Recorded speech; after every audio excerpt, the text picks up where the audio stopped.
Usually we see checklist boxes on forms that are usually distributed by people. The checklist box is in the form of a small box which we will later check if the answer we give is appropriate. If you are creating a form, you must create this checklist box.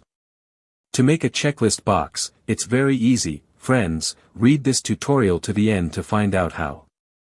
To create a checkbox, we use shapes, friends, go to the Insert menu then select Shapes, then select the box shape.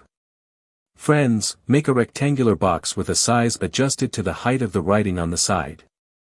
Then place the checklist box next to the writing, make sure it is parallel to the writing and the other checklist boxes.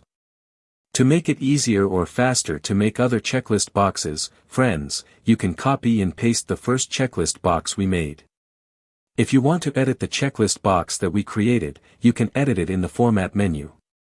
In the Format menu in Drawing Tools, friends can remove the fill or background from the box. Apart from that, we also change the color, thickness and style of the checkbox lines. So how about it, friends? It's easy, right? That's how to make a checklist box in Microsoft Word. I hope this tutorial can be useful for all of you.